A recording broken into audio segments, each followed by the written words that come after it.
You know how some carriers give you so little for your older busted phone you just end up living with it?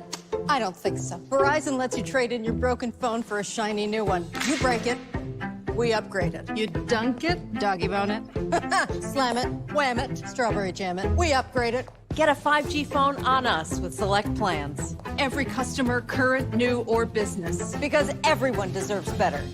And with plans starting at just $35, better costs less than you think. Today is Thursday, December 30th, 2021, coming up on Roland Martin Unfiltered on the Black Star Network, our last show of 2021. We'll talk with Reverend Dr. William J. Barber with the Poor People's Campaign about the continuing fight for the Build Back Better plan, as well as for voting rights in this country. Also, continue focus on the case of Kendrick Johnson, the young black man found dead, rolled up in a mat in Florida. There's still lots of questions with regarding to his case. Also, on the show, we'll talk about one of the Minnesota jurors who was involved in the conviction of Kim Potter. Talks about the deliberations and what they were like. Plus, we'll go over some of the top stories in 2021. Folks, it's time to bring the funk on Roland Martin Unfiltered on the Black Star Network. Let's go.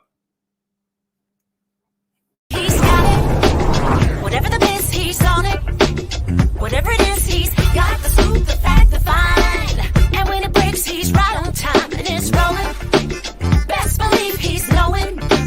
Putting it down from sports to news to politics. With entertainment just for kicks, he's rolling. It's on go, y'all. It's Roland Martin, yeah. Rolling with Roland now. He's funk, he's fresh, he's real, the best, you know he's Roland Martin now.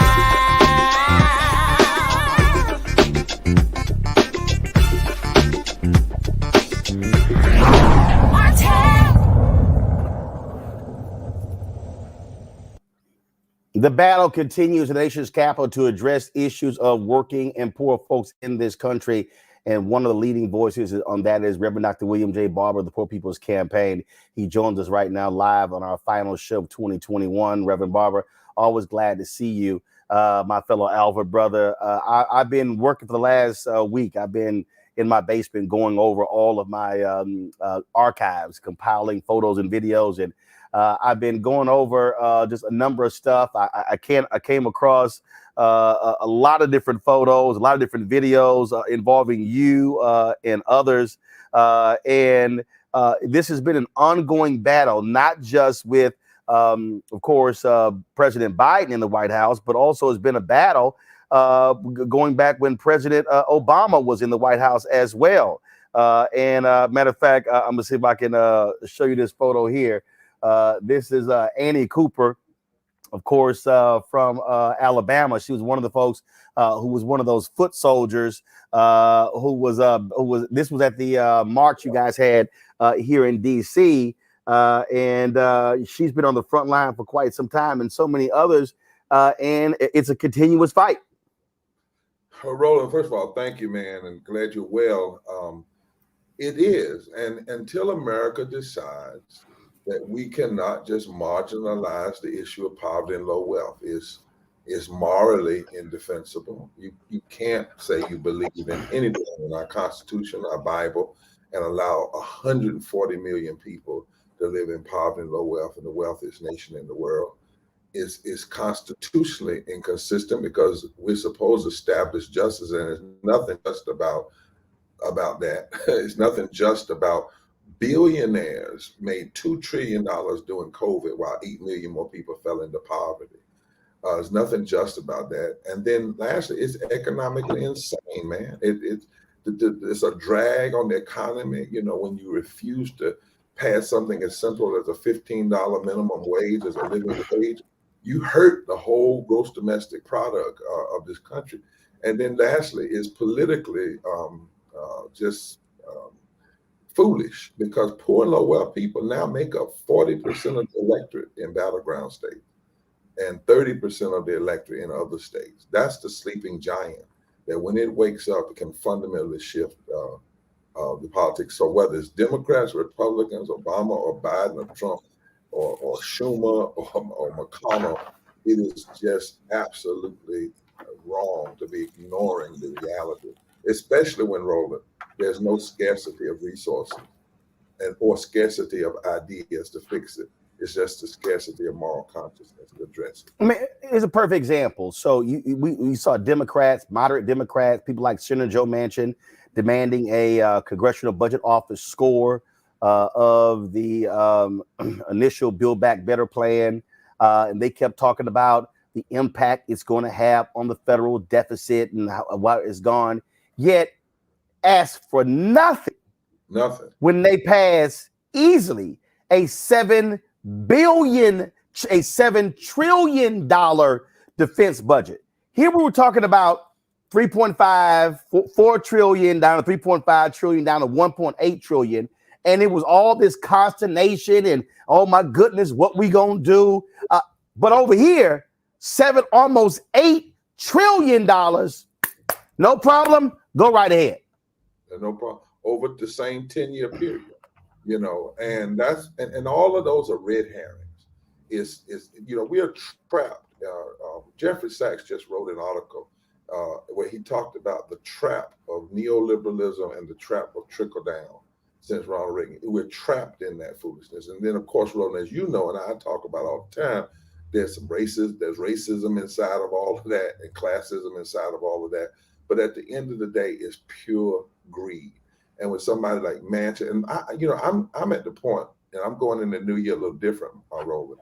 I'm just not pulling any more punches. Dr. King said moderates were the worst enemy of the civil rights movement. He said that in a letter from the Birmingham jail. The people who go around claiming to be moderates, what they really mean is how to figure out how not to do stuff or to do the least amount of it. Moderates really mean people who are really tied into corporate dollars and profit, but they try to act as though they really are not. They're just in the middle trying to save the country, when in fact that's not happening. Take, for instance, Build Back Better plan. Let's tell you why folk need to be fighting.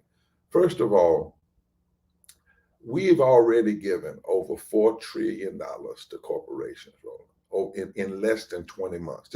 People just need to grab that for a minute. Here we are talking about 1.8 trillion over 10 years, which is 180 billion a year.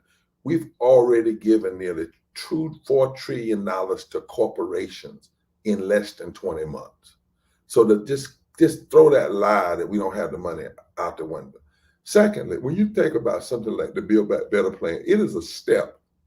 It's not transformative. It's not an end-all. It's a response. It's a step. It's not even as much as we need. The Economic Policy Institute says we need $1 trillion a year for 10 trillion to address where people were in poverty and low wealth prior to COVID and then the aftermath. But look at, for instance, the child tax credit.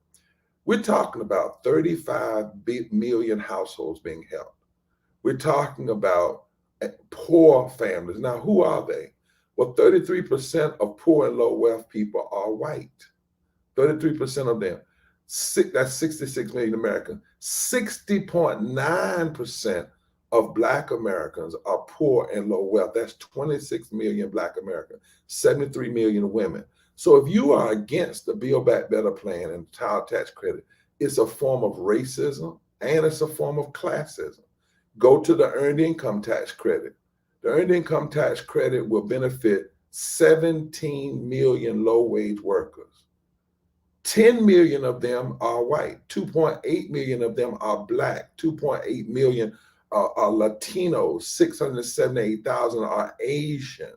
If you look at universal pre-K for 3 and 4 year olds, that will benefit 6 million children. If you look at Medicaid, the additional Medicaid coverage gap that's in this bill, that's 4 million uninsured people. But Roland, is 1.3 million people of color who are currently uninsured, even in the midst of COVID, that would become uninsured. And then lastly, if you raise the wages, because inside this bill, it raises wages for home health care workers, the folk that come to your house and clean you up and help you out.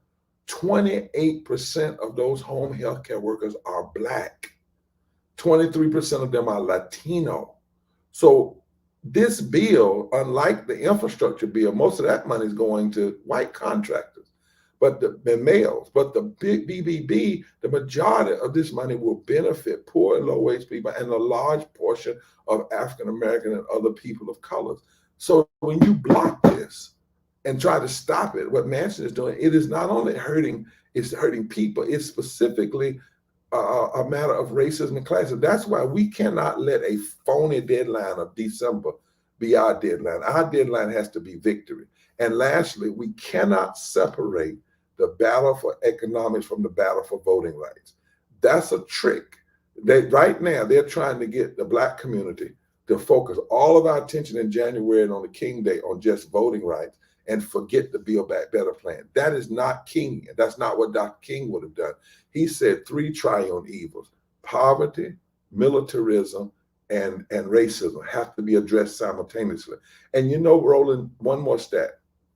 The child tax credit income, part of this bill, 1 military contract to Lockheed Martin for 1 year would pay for the entire child tax credit.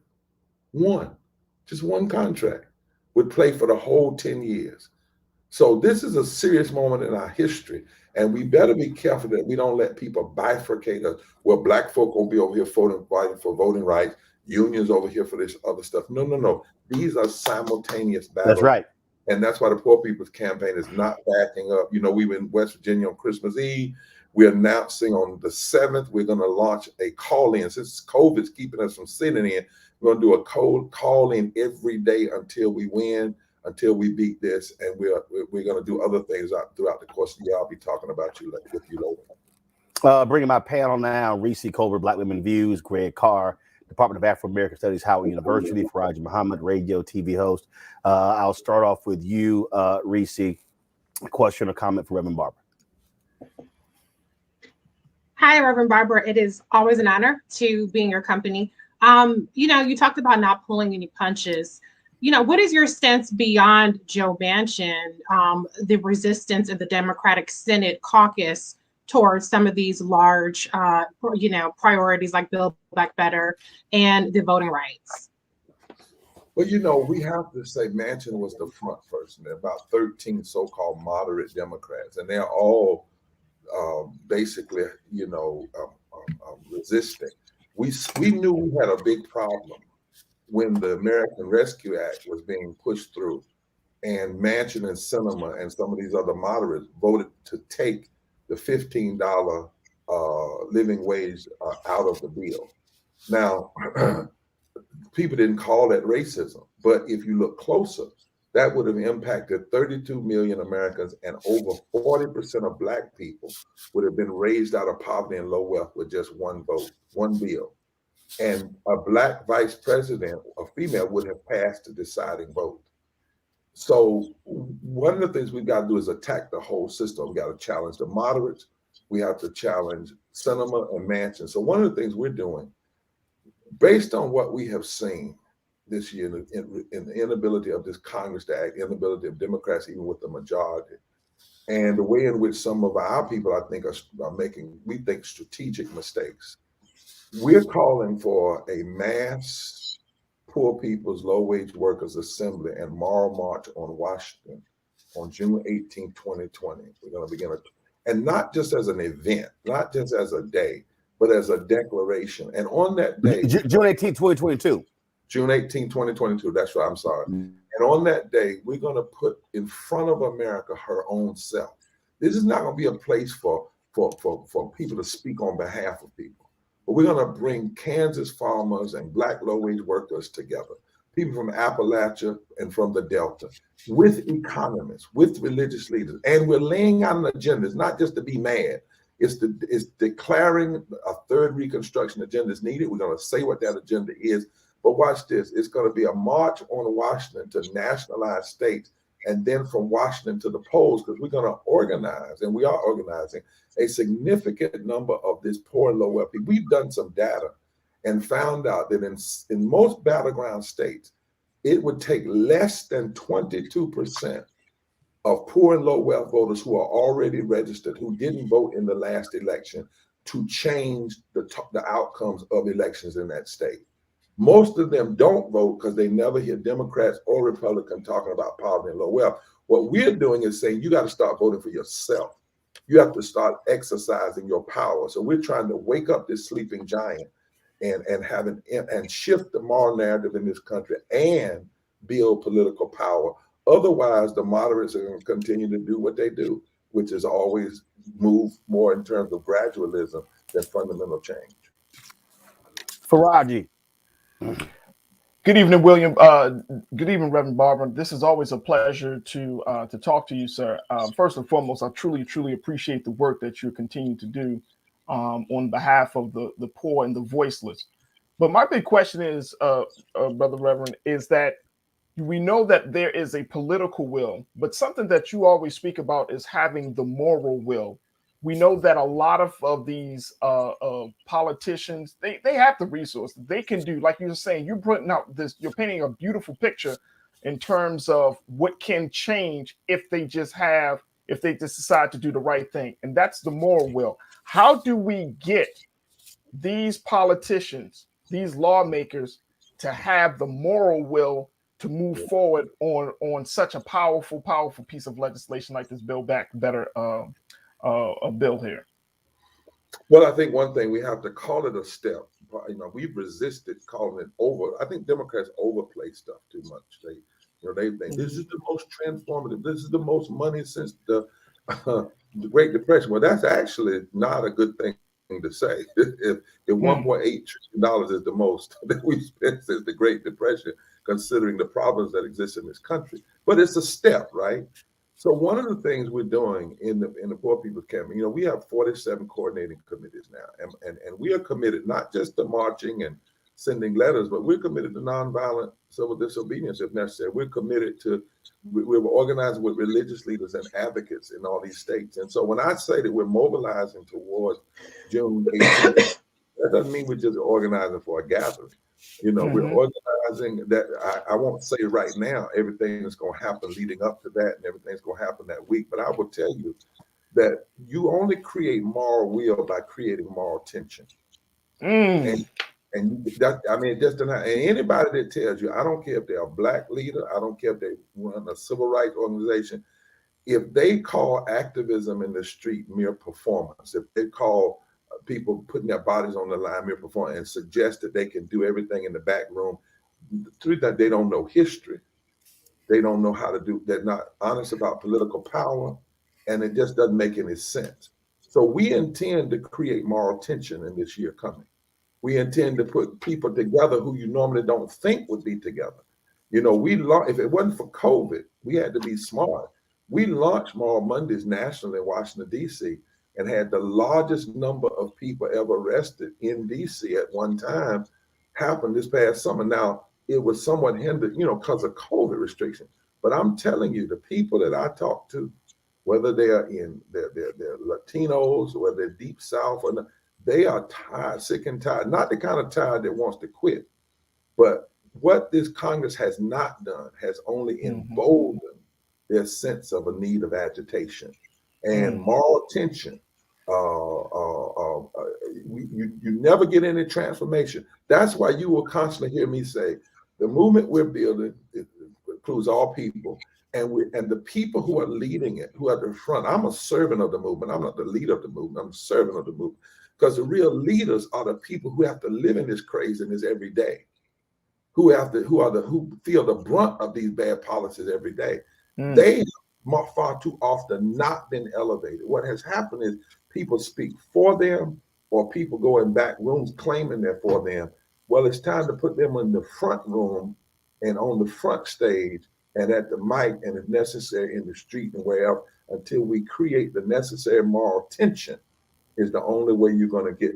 Put it like this, brother. You will never get moral implementation without moral imagination and moral agitation. Thank you. Greg Carr. Thank you, One alpha to another alpha. Indeed. Thank you, Brother Roland. And it's always good to see you, Brother Dr. Barber. Indeed. It ain't but one way to go. But you evoked our friend brother Martin Luther King, of course, and you certainly are in that work, in that arc. Sounds a whole lot like you're updating and moving forward in a 21st century version of the Poor People's Campaign. And we know that was met with violence, that the state violence is real. And I join Reese and Faraji in thanking you and being in full support, and in also hearing what you said about going into this year differently. It seems to me that many people in this country treat this country as a means to an end. And I guess my question to you is whether or not we have to do the same thing, particularly given that all the high rhetoric of America and we're better than this, nothing in the historical record supports any of that. And what you're talking about as a moral standard sounds a lot like Martin Luther King. On July 18th, before, as you say, what y'all launched earlier when COVID intervened with the campaign here in DC, could you help us by maybe helping people understand what is at stake if, in fact, this strategy of hitting the ballot boxes, increasing the electorate, bringing people in, if that strategy does not succeed, what's next for this settler state that has never been a nation, in fact, and has never really had a moral standard that they lived up to? What will be next in this country if this doesn't succeed? Well, I see this declaration, this day of declaration that we're making on June 18th, where we declare we won't be silent anymore, as critical to the future of a possibility.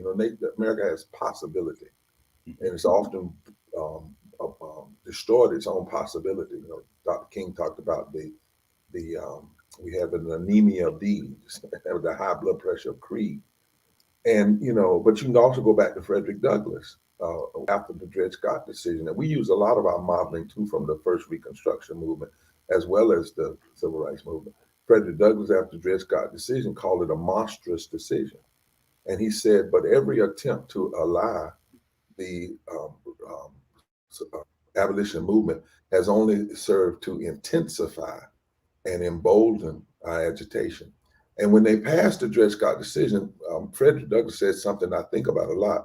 He said, could this be a necessary link in the chain of events to the downfall of the entire system of slavery? And I think we are at an either or moment. Either this country is going to respond to nonviolent moral tension, massive turnout at the polls of people who are impacted, moral outcry, and shift, and move a little bit further toward the goal, because the goals are so lofty. Or we're going to have a major implosion. We're already in the middle of one. You look at all of the people that walked off their jobs in the middle of COVID, workers. There's no way we can maintain any sense of domestic tranquility over the long haul when you have nearly 43% of your people living in poverty and low wealth right now. And I think that's what I love about Roland. He's telling it, because a lot of the media don't want to talk about this. In the 21st century, 43% of Americans can't afford a $500 emergency. Think about that. In a country that has a gross domestic product of over $21 trillion, less than 31% of Americans can afford a $1,000 emergency. Right now, over 52% of our children live in poverty, low wealth, and it doesn't have to exist. You cannot maintain domestic tranquility and peace with those numbers existing and growing. 8 million more folk fell into poverty during COVID, while billionaires made $2 trillion in the last 20 months. eventually that is too much of a strain on the farce of equality. Right now we have a farce of equality, right? And you gotta face it, because if you don't face it, we could be talking about over 50% of our people in this country living in poverty and low wealth in the not too distant future. Now, at some point, that's going to implode and explode, right? Unless there is a response. That's one of the reasons why we've said, even in this battle over COVID, we said to the White House, you all should know we've been begging them, let poor and low wealth people and literally come in and talk to Biden, and then let them go to the mic and say to America why this stuff has to happen. We said to civil rights leaders, you got to go to West Virginia and join with people and put pressure on Manchin. What he is doing is setting this country up for a major failure. And I'm afraid for the country. I'm going to be quite honest. Yes, when you look at the level of systemic racism, systemic poverty, ecological devastation, the denial of health care, and this war economy, you just heard Roland say we can commit $7 trillion to war, $700 billion a year, and we can't contribute $1.8 billion to help people come up. And then you look on top of that, this false moral narrative of religious nationalism. We already saw a taste of what could happen on January 6th on that side. But I'm telling you, I have fear for this country if it keeps refusing to respond to moral and nonviolent cries. The level of economic pain in this country, right in the face of all of this opulence, is a dangerous mixture. It is dangerous. And that's why people that I know and I'm talking to, whether they be white mamas in Appalachia or black mamas in the Delta, they're willing to put it all on line. In fact, you know what they tell me, Doc, when we go meet with them in those places? They said, we have no choice but to fight. My goodness. Our backs are against the wall. Now, either they're going to fight in a nonviolent way, in a moral way, and the nation respond. But if the nation keeps dismissing that, that energy is going to go somewhere. Yes, sir. It's going somewhere. It's not going to just go away, particularly as the pain continues to exacerbate. And what COVID has done is it has exacerbated the realities of racism and poverty. And in a strange sense, this sickness has given us a chance to get well. And if we cannot respond with a level of grace and compassion and morality in our public policy after 800,000 and growing deaths, if America is going to continue to say this kind of death is acceptable, on top of the fact that before COVID, 250,000 people died every year from poverty, 700 people a day from poverty, and it's still growing. And if you can't respond, if this death doesn't scare us to life and scare us to a new kind of public policy, I fear for the future of this nation. Well, which is why, Reverend Barber, I believe what has to happen as we, look, once we go into the new year, you talked about MLK Day. Anybody, any Democrat, any Republican who tries to send out an MLK quote or some crap like that need to be eviscerated. I would say to any of these civil rights organizations who are being quiet, talking in closed rooms, but not out publicly, should be called out as well, because King was not quiet. And so I don't want to hear all these folk praise MLK. As I always say, treat him like a civil rights bobblehead and like a civil rights mascot, as opposed to talking about the things that he was fighting for. If you ain't there, I just don't even say nothing on that day or that weekend. Yeah, I'm writing a piece, Roland, with some other folk. I got convicted in the spirit to write a piece called "Who's Killing the Democracy." Remember when Dr. King did a piece called "Who Killed Jimmy Lee Jackson? Who killed James?" And in that piece, he named everybody. He named black leaders that wasn't doing what they were supposed to do. He named preachers. He named the white Klan. He named moderates, because he said, at some point, you have to do an autopsy. And the reality is, even when I see people trying to one issue, Dr. King, or one issue today, you know, just voting rights. No. Martin was very clear to us. If you don't address these triune evils, and we say today it's not triune, it's a 7-dimensional evil. It's systemic racism, systemic poverty, ecological devastation, denial of health care, this war economy, the undermining of our children's possibility in education, and the false moral narrative of religious nationalism. And they are all interlocking injustices. And we need an intersectional moral fusion movement to address them. And God help us if we don't. All right. Dr. Barber, congratulations, man, on look, the battle continues, another year of being on the front line. Your health has been holding up. It's been very difficult. You've had to deal with a lot of grief this year as well.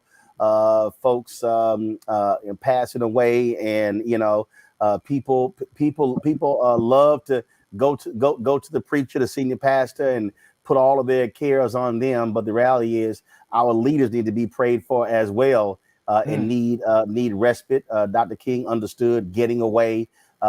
He would often go to Jamaica and other places to rest and relax. So hope you do the same. And we're going to be right there with you on the front lines in 2022. Our cameras will be there live streaming as well, because at the end of the day, we're not going to get the kind of attention that we need from mainstream media. And I'm not interested in even asking them anymore. It's just a matter of us creating our own platforms to be able to tell our own story. Amen. Thank you for all you do, Doctor. We pray for you, the whole panel, and thank you for that advice, brother, because every now and then we do need to step away in order to keep stepping on. So yes, God sir. bless. I appreciate it. Thanks a lot. Tell the family Happy New Year. Sure will. All right. Gonna go to a break. We come back. We're going to talk more with our panel on that conversation we just had with Reverend Barber right here on Roland Martin Unfiltered on the Black Star Network.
It's time to be smart.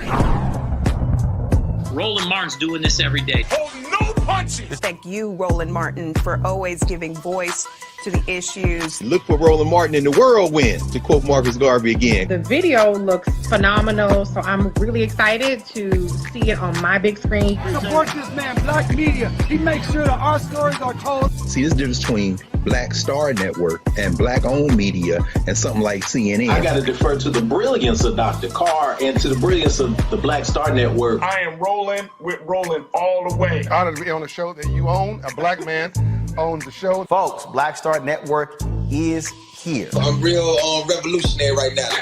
Roland was amazing on there. Stay black. I love y'all. I can't commend you enough about this platform that you've created for us to be able to share who we are, what we're doing in the world, and the impact that we're having. Let's be smart. Bring your eyeballs home. You can't be black-owned media and be scared. You dig?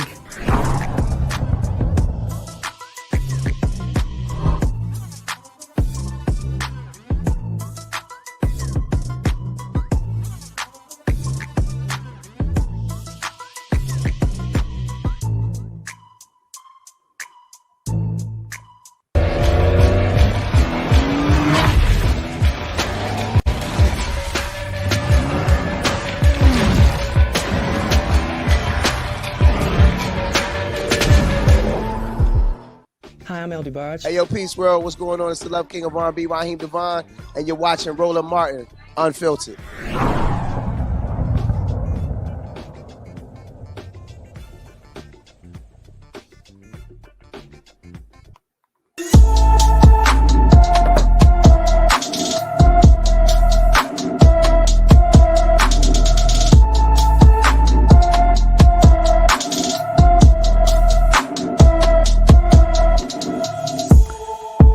All right, folks, 14-year-old Niall Foggy was last seen December 18th in Philadelphia, Pennsylvania. Niall is 5 feet 5 inches tall, 110 pounds, with brown hair and brown eyes.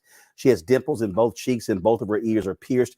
If you have any information, call the Philadelphia Police Department at 215-418-0265, 215-418-0265. All right, I want to bring my panel back in here. The conversation that we just had, I think, really is an important one, and I want to start, Reese, where Dr. Barber talked about how we can't separate the economics from voting, and it's always interesting to me when I listen to people and they want to talk about public policy. I was just on the fan base app in the chat room, and some folks were talking about, how, we just give our vote to the Democrats as if Black people don't think we actually do.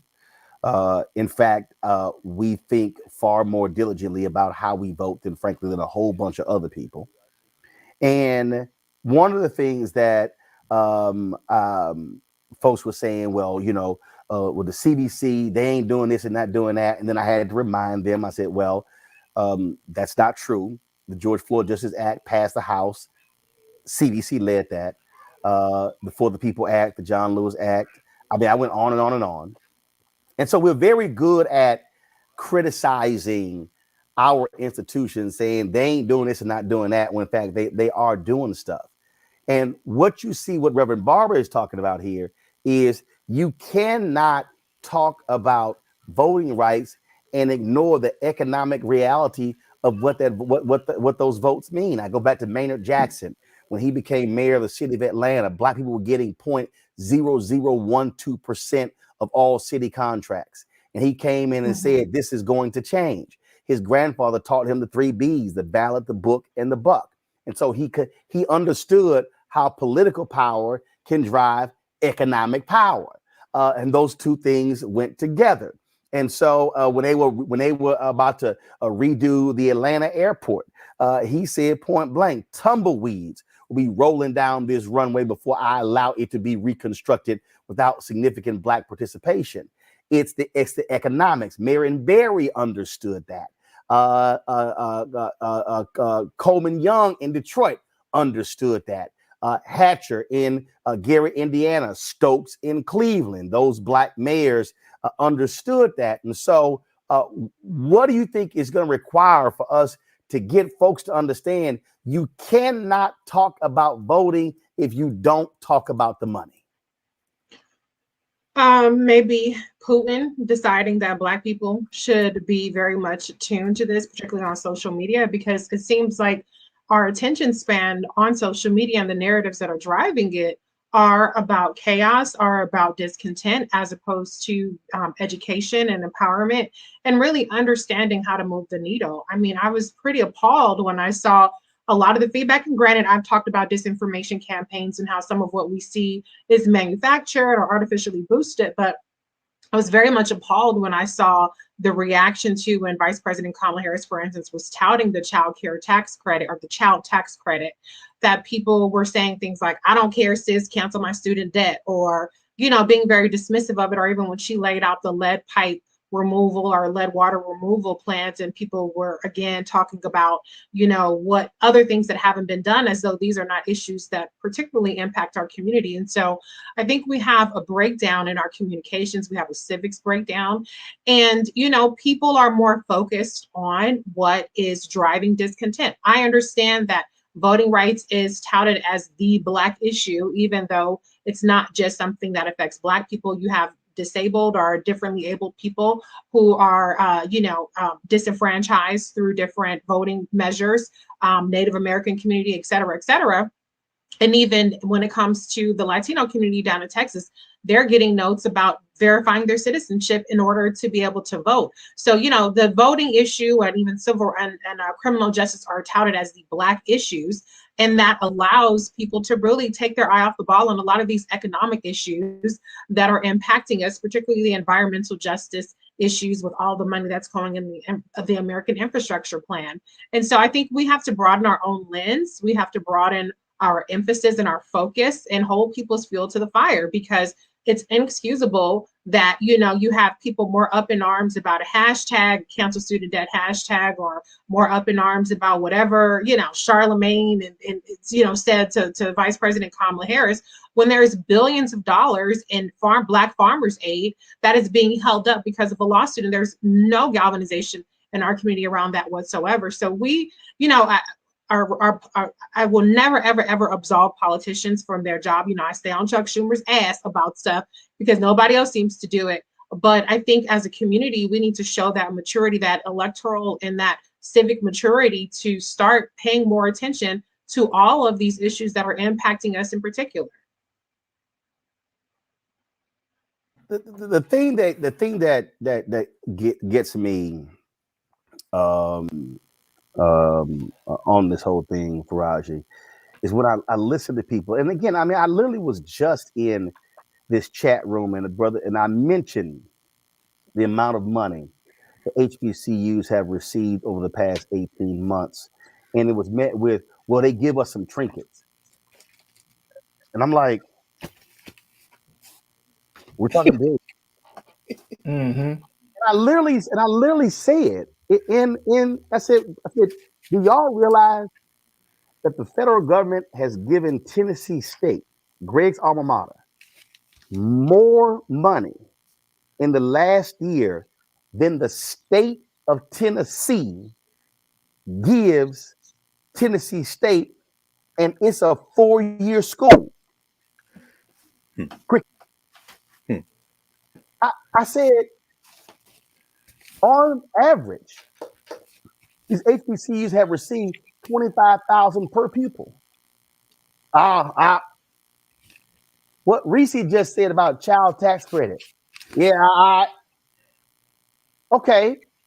Well, PPP. Well, damn. Please, I mean, please show me then. Like, well, what's worthy then? I mean, and again, I'm all about holding folks accountable, but I cannot dismiss what actually happened in 2021 when there was a complaint about the lack of Black businesses getting PPP loans. They literally created a special period for Black-owned businesses, partnered with the National Bankers Association, the Black-owned banks. We had them right here on the show. I hear, well, and I'm like, well, damn. And so it's not a question of, well, you must show your gratitude. No, it's called being honest about what has actually happened. All these pseudo so-called, you know, Black power folk who love trashing this show, not one time have I seen them call John Boyd. To Reese's point, he's been on here multiple times. So it's amazing how pro-Black a lot of folk are, but they ain't saying. Then I had somebody say, well, that's a drop in the bucket for the Black farmers. Well, damn.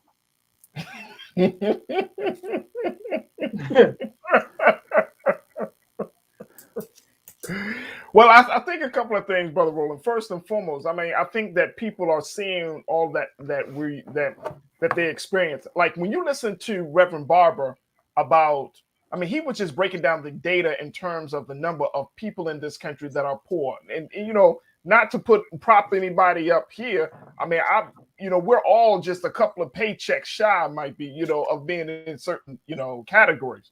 But when you look at how many challenges that are on the table that are facing Black people in this country, And then the pace of progress, it's so slow that you're creating a culture of frustration. You're creating a situation where people are just feeling like there isn't enough. That's not enough. That's not enough.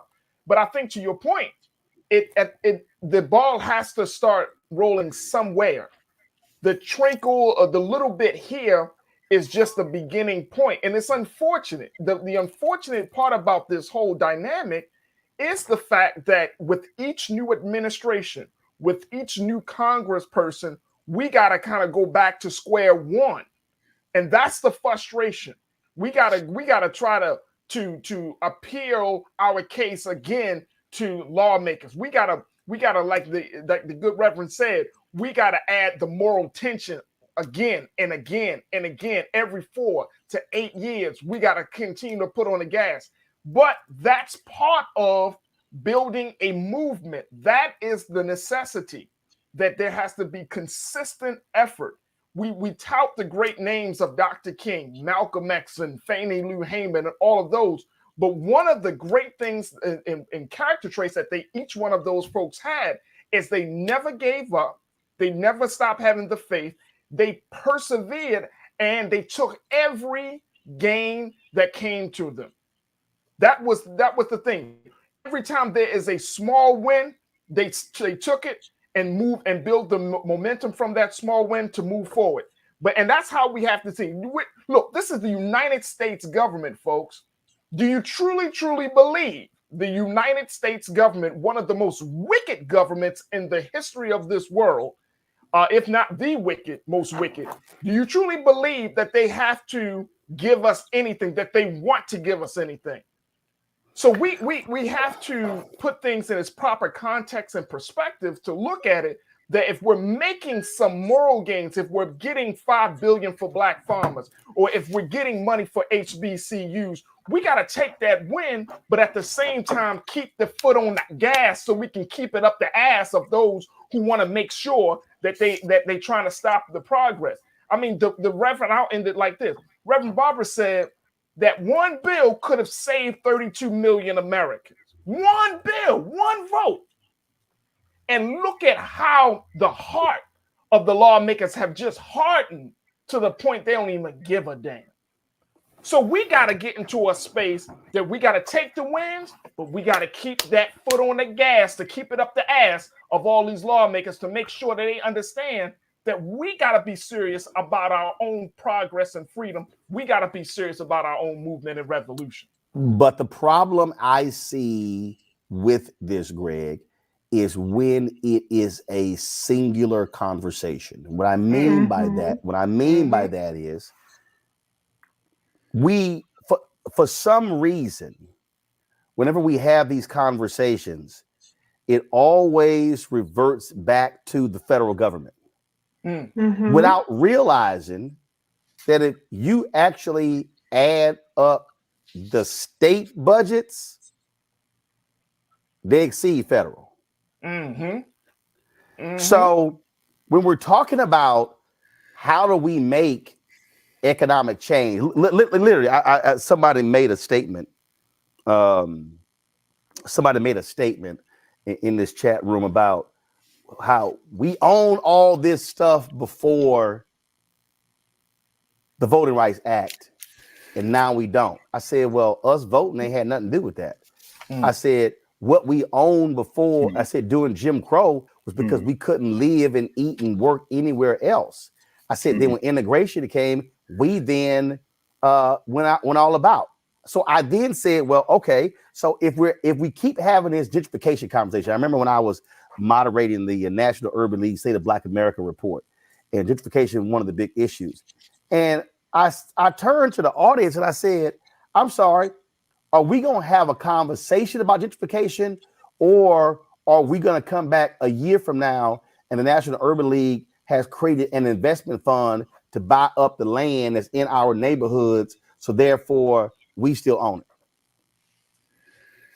See, I mean, so we can sit here. It's like I had these same so-called pro-Black Negroes dogging me for demanding corporations spend advertising money with black-owned media when we're buying their cars, their hamburgers, their shoes, their clothes, their jewelry, and everything. And I'm going, so how do you think we actually grow when CNN and Disney and Fox and ABC and CBS, they are worth billions from the same ad dollars, but I shouldn't be demanding any of those ad dollars, but then you want us to cover stuff, so how we gonna cover it if we ain't got the money to cover it? And so at some point, we've got to also look at, as Reverend Barber said, Dr. King did, we get to challenge some black folks on what our game plans are, or are we only going to talk about, hyperventilate about the problem, as opposed to say, no, here's a plan of action, now we're going and get it. I ain't had no problem saying we put together a plan of action and went after the money. And we've gotten some of the money. We ain't gotten all that we supposed to get, but we still going after it. But I'll be damned if I'm going to sit here and say, yeah, no, why you out there begging the white man? But you shop at their store. Right. Oh, I'm begging the white man, or rolling out here begging. No, it's called making a demand. Sound to me is the same. So to me, the challenge for black folks in 2022 is we got to be as equally vigilant in challenging ourselves on what is our non-political game plan, as opposed to what's our political game plan, Greg. Yes. We're on a collision course, not just in this little imaginary corner of the globe called United States of America, but as a human species. While we're having this conversation right now, in Chile, they are deep in the process of writing a new constitution. The old one they have, which comes from the United States abetted coup d'etat in 1973 against Salvador Allende, resulting in his murder and the installation of a dictator, Augusto Pinochet, who basically wrote a constitution with his cronies to give away all the natural resources of Chile, is being thrown out. And they just elected a 34-year-old who is squarely in the camp with the people who say we must now build a new society. That's impossible in the United States of America, which was started as a commercial criminal enterprise.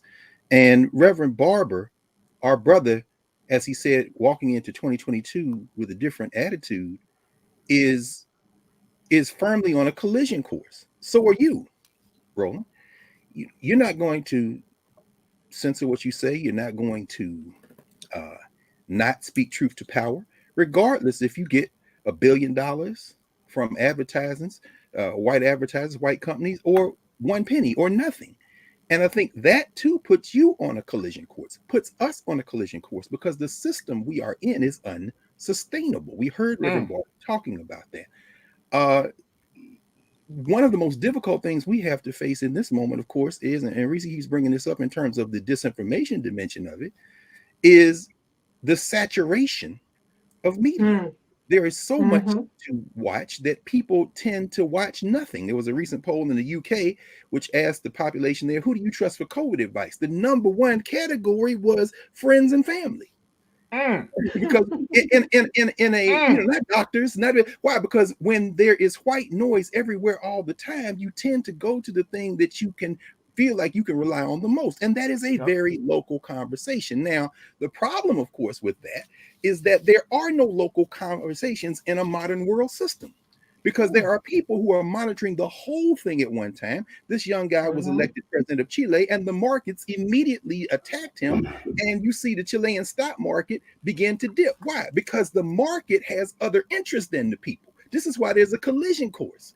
And so they're going to try to force that Chilean government right by pulling out investments. Last year, corporate entities made $12.1 trillion. $12.1 trillion last year. Clubhouse, which was the hottest thing in the world a few months ago and now couldn't sell water in the desert, doesn't need to make money. Why? Because they have been funded by the billions for people who understand they have different interests than building community. Last year, these special, and I know you know this better now, these special purchase acquisition entities, what they call blank check corporations, they raised $152 billion last year. Companies that went public and private. No. Don't run past that. Blank check companies that raise billions of dollars. Yes, sir. With no business plan. Then after they raise the billions, then they go out and then identify what they're going to buy. Then they buy it. Like y'all, like no, let me say this again. No business plan. Just some white guys going, hey, let's create a SPAC. And then they go, sure, here's $10 billion. And now this publicly traded company is created, this SPAC is created. And then they go, hey, we want to come buy y'all. And then all of a sudden, boom, publicly traded company. Y'all, don't even think for a second I could go get $10,000 without a detailed business plan. Right. Right. Meanwhile, yes, right. Go ahead, bro. Go ahead. No, I was gonna say, meanwhile, they just gave Donald Trump's new media company billions. I mean, he wrote him a blank check. And because of the way it's set up, we don't actually know who's funding it. Exactly. We don't know who's putting the money in. And in fact, I saw one report today where while Donald Trump was running around talking about China, there are Chinese investors in the company. But see, you can't tell these MAGA folks nothing. But see, that's how stuck on stupid they are. The thing here for me, and Greg, it trips me out. I had these folks, man, you ain't down for black people in economics. And I go, really? So every Tuesday, we feature a black-owned business for free to talk about their products and how they built it every Tuesday. Every Wednesday, we have a black-owned tech company doing the same thing. And it's nothing personal. I had somebody go, well, man, why you ain't had Claude Anderson on? I said, because I actually have people on who's doing what Claude's talking about. See, let me just go ahead and say this right now, that if there's something I need black people, and this ain't directed at Claude, but I do need black people to listen to what I'm about to say. We have got to stop being excited by rhetorical flourishes.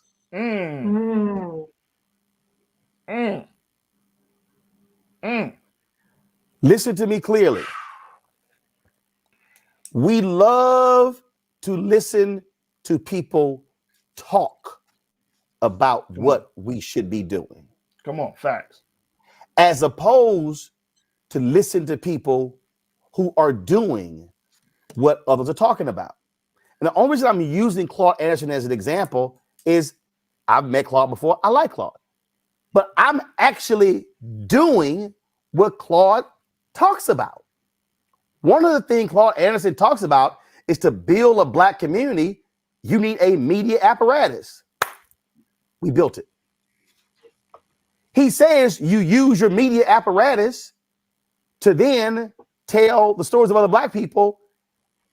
Boom, that's what we do. So when people go, man, you need to have them on, I'm having the very people on who he talks about.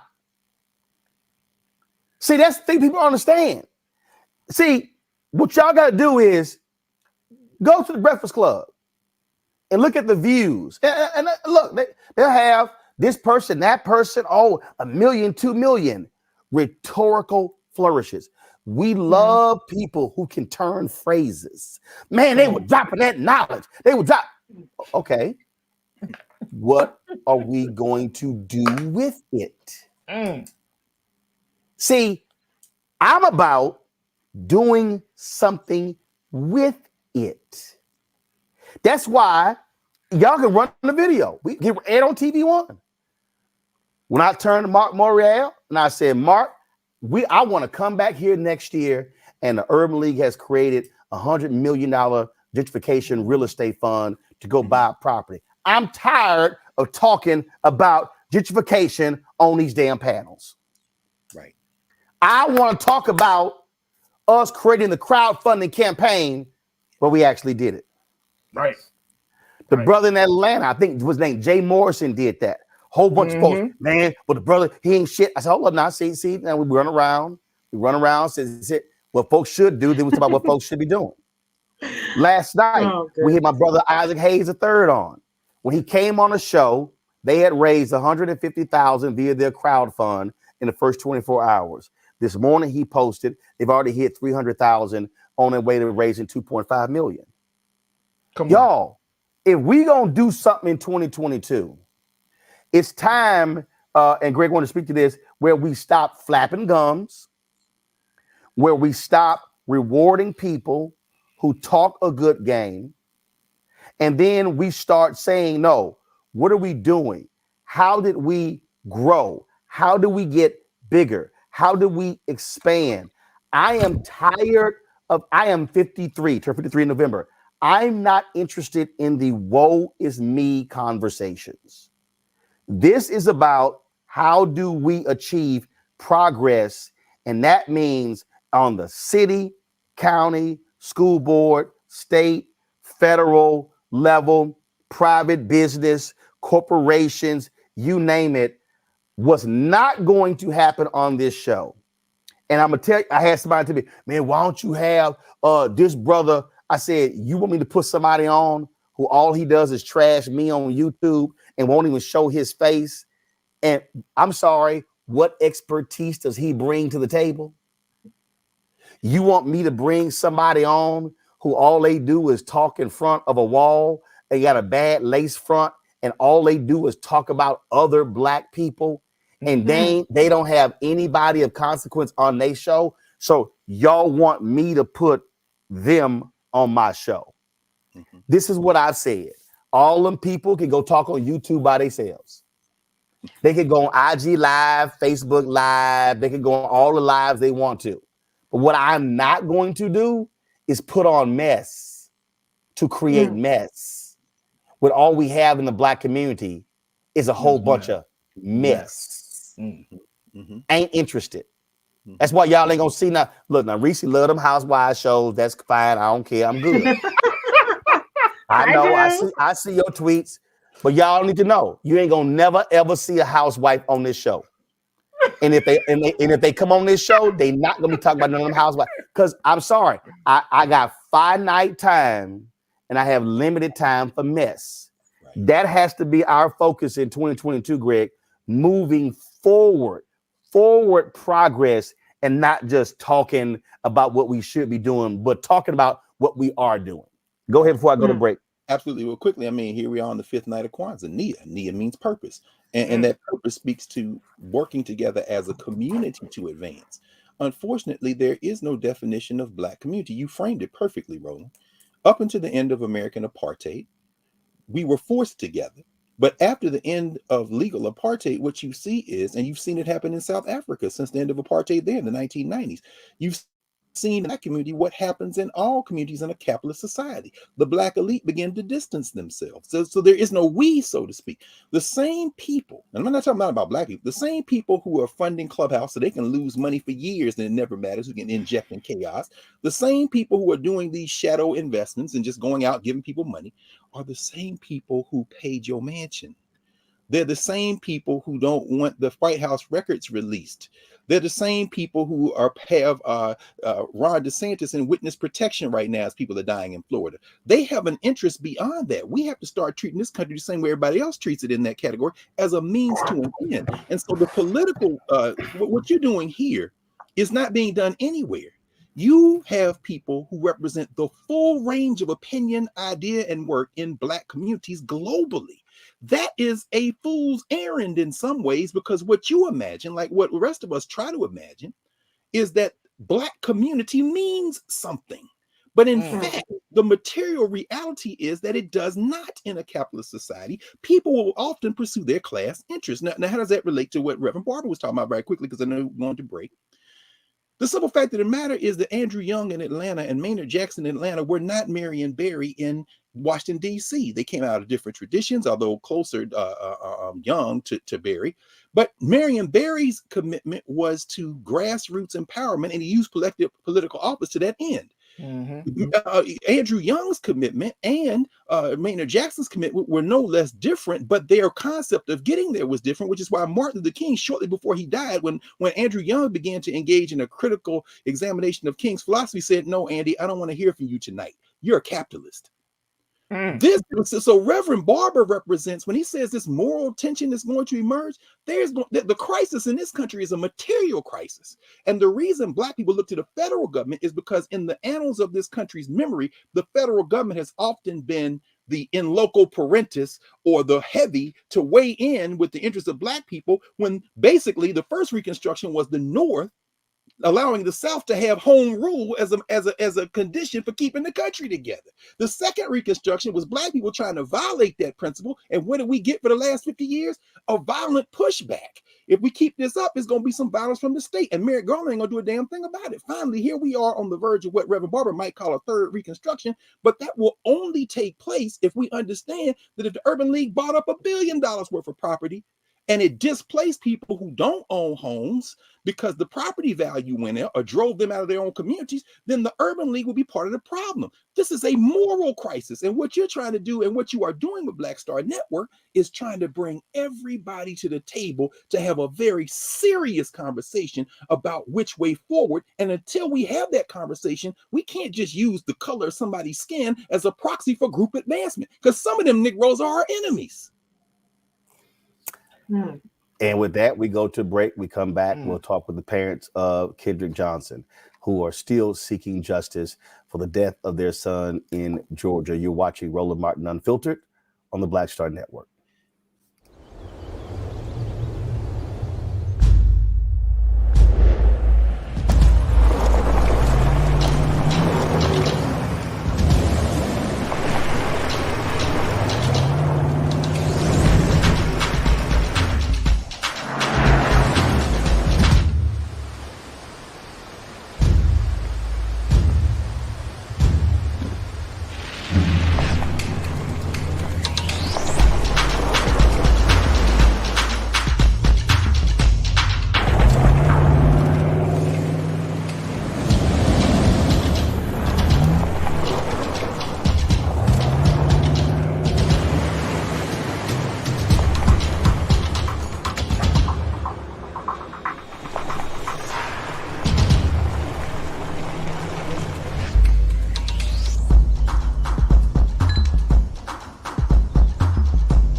People our age have lost the ability to focus the discipline on the art of organizing? The challenges, there's so many of them and they're complex, and we need to be moving to address them. But I'm able to say, watch out, Tiffany. I know this road. That is so freaking dope.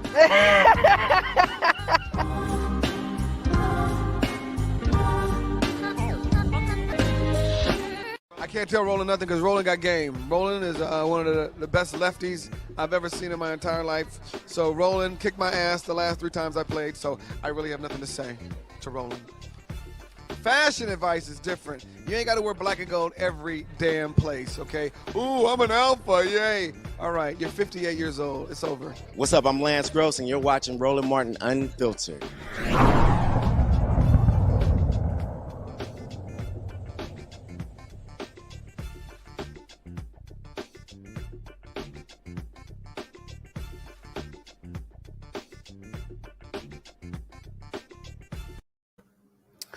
Oh, Chris sounds salty. He's not an alpha. It's all good. It's all good. And yes, rocking the black and old gold does not end when you leave college. It's a lifelong commitment. All right, folks. A story that we told you about, God, 8 years ago continues. And that is Kendrick Johnson was 17 years old when his body was found rolled up in a mat in a Georgia high school gymnasium. To this day, no one has been charged, in his death. Many believe there was a cover-up. There's a documentary out that is called Finding Kendrick Johnson, and here's a sneak peek at that documentary. I can't do this. I cannot do this. 911, where's your emergency? Yes, I'm calling. My son had come home from school. Kendrick Johnson. You know, she said, have you heard from Kendrick? 12 o'clock, I knew he was dead. The body had been moved. The scene, in my opinion, had been compromised. When they said he climbed inside the mat to get the shoes, I already knew that was a lie. We opened the body in this particular case, and the organs were not there. Paper had been stuffed into the cavity to fill it up. Body parts are missing, evidence is missing. And we tested it, and it was blood. Now, we did DNA testing, and it was not the blood of Kendrick Johnson. If it wasn't Kendrick blood, who blood was it? The parents hired their own medical examiner who said this was a killing. An FBI agent's home was raided last month in connection with the investigation into the death of a Valdosta teenager. Supporters for Kendrick's family are calling for a Department of Justice investigation. What do you want? Justice! The Johnsons and their supporters now hope the FBI will get an answer to what happened to Kendrick Johnson. All along, we know it was bullshit. We know it was bullshit. If KJ had been white, we wouldn't have had to make this film.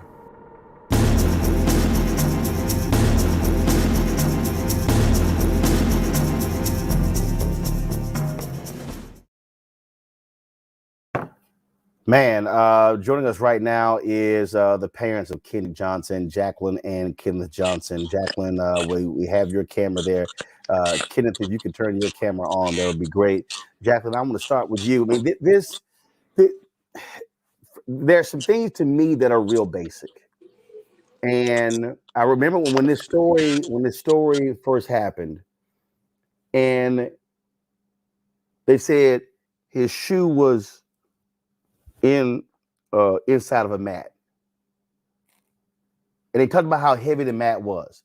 Well, the first thing that I said from a common sense standpoint, if my shoe is at the bottom of a mat, all I got to do is tip the mat over and slide my shoe out.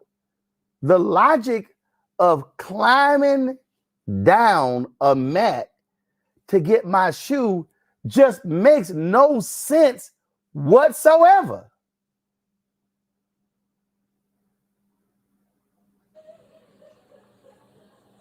Jacqueline, go ahead. Yeah, it makes no sense. They, I guess they just thought we were just ignorant, dumb parents that were gonna believe anything they said. And it's just, it was just baffling. And again, when I remember the video came out and we begin to see more and more of this, stuff just simply did not add up. The case was closed. So has a new U.S. attorney, have they reopened? Are they examining the facts of this case? What's actually happening right now? Well, right now the case is open, but they're not doing anything about the case. The case was reopened just to satisfy the community because the sheriff that got rehired back in for sheriff this year is not the same sheriff. And he promised the community that if he got rehired, that he would reopen the case. And so that's just what he has done, reopen the case, but he has not done nothing about it. It is just, there are just so many questions about this. And I assume doing this documentary is important to continue to keep this story fresh in the public's eye. Yes.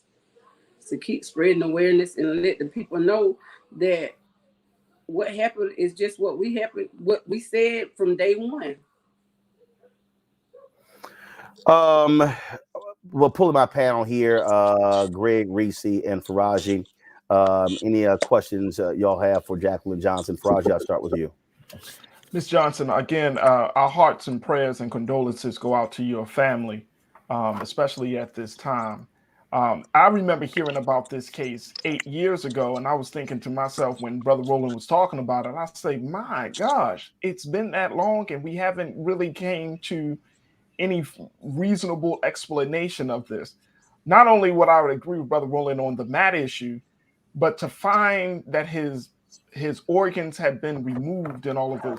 I mean, wouldn't that, what has been told to you and to your family about that situation? How did it get from him climbing to get his shoes from an unrolled mat to his body being stuffed with papers and organs removed? Like, what was the lie, or what has been the unexplained reason as to why that has happened? What has been said about that, Ms. Johnson?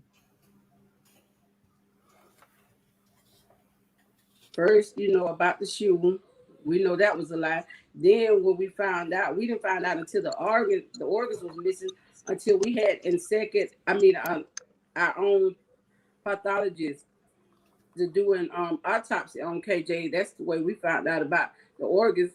But everybody is trying to say that the GBI got them, the funeral home got them, or it's between the transport. So, everybody's lying. And then the sheriff told us you couldn't file a suit for the missing organs because it would be like he would be having to prosecute the GBI. Okay, if they're responsible for Kendrick organs, they can be taken down too. Mm-hmm. Yes. Reese. Miss Johnson, I'm so sorry for your loss. This is such a just horrific story. We've seen in recent times where, I don't want to be insensitive here, but where it seems like it takes families like yourself really putting on display the amount of pain and the gravity of the loss that you've suffered in order to move the needle. What are you hoping to accomplish with this film or documentary that goes into this detail? Are you hoping that it will lead to a renewed investigation or anything of that sort? I just feel like at this point, in the documentary, it's enough evidence that they have gotten from the 17 boxes that were returned from the Department of Justice, and the documentary where it clearly shows where the young man lied at.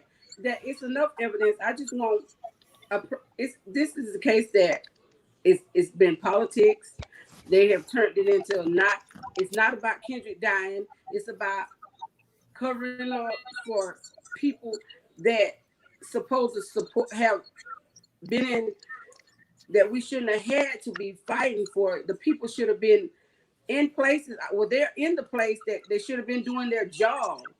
And so we're having to fight because of our skin color for our child, that they don't feel like his life matters. They thought we were going to be this poor black family that didn't care enough about our child, that were just going to let them tell us anything, and we were going to go away, but we're not going away. Like I tell them, and I always tell them, they messed around and killed the wrong black child this time, because we're not going nowhere. We're going to fight them till the end. And there's no such thing. People keep talking about what does justice look like. There's no such thing as justice, because justice will be my child here with me. That's right. That's right. Yes, ma'am. That's right. Greg, go ahead. Oh, thank you, Roland. I was letting that resonate. The ancient Egyptians, Ms. Johnson, would have called that a sebaid. That's a teaching. Not a lot of words. You don't need a lot of words when you say it the way that you said it. And I'm glad that you said what you said at the very end there, because, well, all of it, but especially the end, because the language is changing now. When we started seeing this latest iteration of killing of particularly our children, there were often calls for justice. But as Sabrina Fulton, Trayvon Martin's mother, said many years ago, she's part of a group she never wanted to be part of. And I know that that's the case, that you never want to be part of this group. But the language has shifted now from justice to accountability. And with that in mind, watching the trailer, thinking about the ordinariness of violence against our children, my question is, what can we do to more directly join this fight? Because you made a very important point there. They picked the wrong one to attack. They picked the right one to attack. We're not after justice, we're after accountability. What can we do to help you, Ms. Johnson, and help ourselves in the process? Well, we got to stand as one. We do not want to come together unless it's for fame or for stuff that is not important. We need to come together for Kendrick Johnson being killed in Valdosta, Georgia. We need everybody to come to Valdosta, Georgia, to show Valdosta, Georgia, and the people in the state of Georgia that Kendrick Johnson life mattered. He went to school that should have been one of the safest places and was killed in broad daylight with nothing done. Nobody still held accountable. In January would be 9 years. Damn. 9 years will be nine. January will be 9 years. Nobody has been held accountable. Thank you. It is again a very sad story. One we'll continue to cover. Where is this documentary going to be airing, Ms. Johnson? It's airing on Stars right now. Okay. All right. We certainly appreciate it. Jacqueline Johnson, thanks a lot. We were supposed to have Kendrick Johnson, couldn't get his camera up, but we're certainly glad to have you here and keep us abreast of what happens. We certainly will continue to cover this case and to seek that justice for Kendrick Johnson. Thank you. Folks, I'll be right back on Roland Martin Unfiltered right here on the Black Star Network.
Hey, I'm Arnaz J.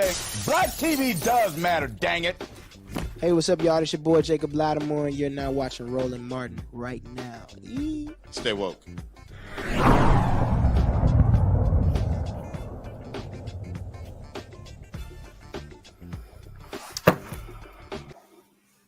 All right, folks, a weird story out of Alabama where Judge Alabama Randy Jinks lost his job for racist and sexist remarks online and to staffers. That was one of the stories that we covered this year, which pretty crazy story. So there's some other stuff we want to talk about, of course, 2021. So I'll start here. Reese, big stories in 2021. What stood out for you? Obviously, Vice President Kamala Harris becoming the first. I don't know how I could have guessed that was going to be first. I don't know what I was thinking. Duh. I mean, it can't be said. We made such a big deal about Obama, rightfully so, and then it's like a Black woman becomes vice president. It's like, who cares?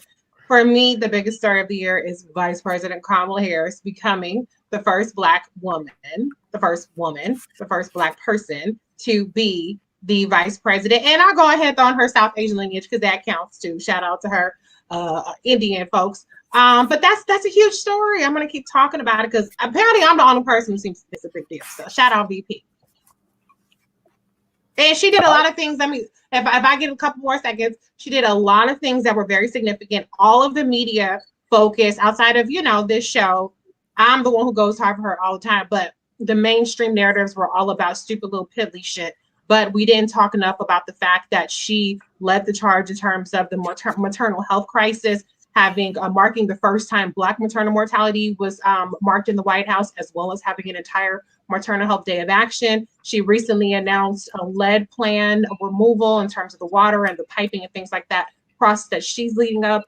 It was mentioned earlier about Black businesses and the changes that we saw in terms of the ability to access capital, PPP loans. She led the charge with that along with Janet Yellen. I mean, there were so many areas where she led the charge on very significant substantive things that have not gotten any credit. I mean, we talked about the child tax credit, which had a significant impact on child poverty for Black people. She was instrumental in the White House support of that. And so I could go on, but it's not just about people. We talked about rhetorical flourishes It's not just about rhetoric, it's about receipts. And if anybody ever actually looked at the receipts, they are plentiful when it comes to her impact in terms of HBCU funding. And pretty much, this is what I have on good authority, everything that impacted Black people was something that she fought for in that seat as the vice president in the White House. So we cannot just talk about representation without talking about the results that we got from her being in that seat.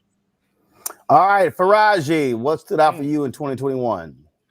I think the biggest story for me for this year, Brother Roland panel, January 6th. I cannot get past reading about how January 6th continues to kind of unfold, how it's bringing in former President Trump, how it's leading to investigations, to the, you know, of course, the House committee hearings, to even some arrests. I mean, I have never seen something like that ever in my life. I mean, when you got people literally scaling the walls of the Capitol, folks, and this ain't Black folks, this is white people who are just so upset, so angry, so riled up. It has to be one of the most significant moments of our history in this of this country's history, and we're coming up on the first year already. We're coming up on the first year, but how do you really memorialize that? You know, one of the and Brother Roland, you can certainly help me on this. One of the big things that I took away from it is I saw that documentary. The police officer that has been a part of the hearings, and he was part of I think the Washington D.C. Metro Police, and I forgot his name, a white man. Mm-hmm. But to see his story, to hear his story, Officer Fannin, yes, sir, thank you. To see his story and how he was almost murdered right there on the Capitol. I mean, that has to be.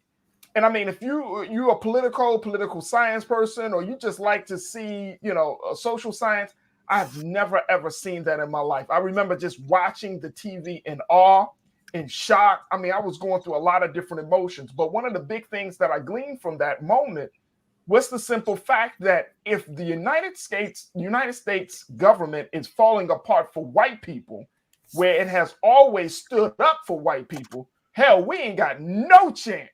I mean, if it got to that point for white people, then we need to rethink our strategy on our relationship with this government.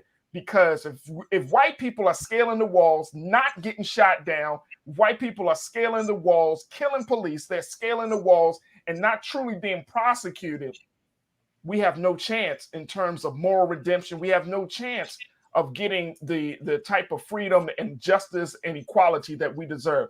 That had to be one of the biggest moments for me, bro, Roland. Greg. Yes. I think while, of course, you know, working at Howard University, there's no way but to acknowledge the watershed significance of Vice President Harris's election. And of course, Howard had its own crisis, predictable crisis, this semester as a result of COVID and convergence of all the issues that many universities are facing. I think in the weeks preceding her inauguration, her swearing in, of course, as you say, Faraji, I think the story is January the 6th and everything that has taken place in that year since. So I think for me, the major story is if this were a doomsday clock and the end of the United States as a country was midnight, I think we moved a little bit closer to midnight in the year since January 6th with the critical race theory war, which is a proxy war, as we know, by white nationalists literally rather die of COVID or anything else. The anti-masking, the anti-vaccine campaigns, the abortion laws passed in Mississippi and Texas that the Supreme Court is set to use to overturn Roe versus Wade. All of these, the state house and voter suppressions, which led to the election of a nut as the governor of Virginia and another nut who happens to be black as the lieutenant governor. All of these things speak to, for me, the biggest story, not only of this year, but really of the last 4 years, beginning on election night 2016, which is that this country is closer to an open civil war than it has been at any time since really the civil rights movement. There's a new book out by Stephen Marche, a Canadian, who's written a novel called The New Civil War. That's based on interviews with over 200 military folks and scholars and activists. And his assertion is that when Trump gave that inauguration speech, that famous American Carnage speech, and then a couple of years later, you see literal tanks on the streets of Washington, D.C. on the 4th of July. And then you see tear gassing protesters in the summer of the racial uprising. He said, what happened on January the 6th was just the next logical step. So the story for me is they are literally dismantling the apparatus of the federal state. My only question is, what are we going to do to stop it? Come on. Come on. So I think that when we think about this year, certainly January 6th, I mean, hell, 6 days in. And it was very interesting. My publicist, Tasha, got upset with me because I did a lot of media interviews, and they would ask me, so Roland, what was going through your mind when you saw it unfolding? And I said, I smiled. Mm. And I sort of had I did. I said, I smiled. You went hard in the face. I said I sort of had a Malcolm X moment when he was asked about after Kennedy was assassinated. Mm-hmm. And I said, and the reason I smiled, I remember because we were in Georgia. Also, that was another huge story in 2021, the election of Raphael Warnock and John Ossoff. You know, we basically moved to Georgia, spent 5 weeks there. And it was this happened the day after the election. And we were actually at a Black-owned restaurant where the staff was just chilling, just taking in the win. And it was on television. And I remember going over to the bar and we're seeing on television. And I was standing there like this here, and I started smiling. And I said, America, y'all now get to see what we've been telling y'all was going to happen. I said, there's no more, oh, y'all are just, no. I said, you now get to see what we told y'all was going to happen. And it's happening. And I said, I was glad that folks had to see it. Because see, now what has unfolded has been the recruitment. Pete Navarro admitting they recruited more than 100 House members, and how Senator Ted Cruz leading the effort on the Senate side. Wow. See all of these different things. Wow. And now we hear Steve Bannon was right there planning and plotting, and he's still planning and plotting. Okay. And, you know, he also got charged with contempt of Congress. And we could go on and on. All of these things are happening. And we told y'all it was going to happen. But now y'all seeing it. But see, now the question is, how do you respond? That's right. Now who goes to prison? We also, saw significant, by having Reverend Barber, what they were doing, the mass action, the protest. We saw that happening. But also, I think what we also saw happen in this year, we did not see enough action in some other places. We saw the problems Black Lives Matter faced when they publicly announced how much money that they had received. And I had to keep reminding people, a lot of folk made a big deal out of Black Lives Matter receiving $90 million in funds, but NAACP got about 140 million. Now they never released their number. National Urban League never released their number. Some other groups never released their numbers. But a whole bunch of folk profited off of the death of George Floyd. Come on now. And so you saw Patrice Cullors, who was forced to step down, and so they've been going through through that. And if there was something that I think that we did not see enough of, and I think this is tied to who's in office, I think it does, is action in the streets. We saw the rise in 2020 and the continuing in 2021 of Until Freedom. What was happening? The work they put on the ground, Breonna Taylor, We also saw a huge story in the big story of 2020 was the death of George Floyd. Big story in 2021 was the conviction of the cop who killed George Floyd. We can't overlook Derek Chauvin and what happened as well. So I think there are a number of things that we saw in 2021. But what I think is consistent as we move into 2022 has to be something Faraji said earlier, something Greg said. Reese talks about it. I talk about it all the time. And also put a pin in it. We also saw our girl Erica Savage Wilson come back. She's doing well. Matter of fact, she was on Facebook and Instagram Live just I think today. And so y'all, like, trust me, Erica was almost killed in that car crash, but she's made a remarkable recovery. It was to the point where she wasn't even allowed to even watch this show and even watch television because of her traumatic brain injury. So I got to give a shout out for that. I think that what we got to talk about is, for us as Black people, Frederick Douglass said it, power concedes nothing without demand, never have, never will, agitate. We simply don't have the luxury to kick back, relax, go chill in Paris, go hang out in Thailand, take a gap year. That just doesn't exist for Black people.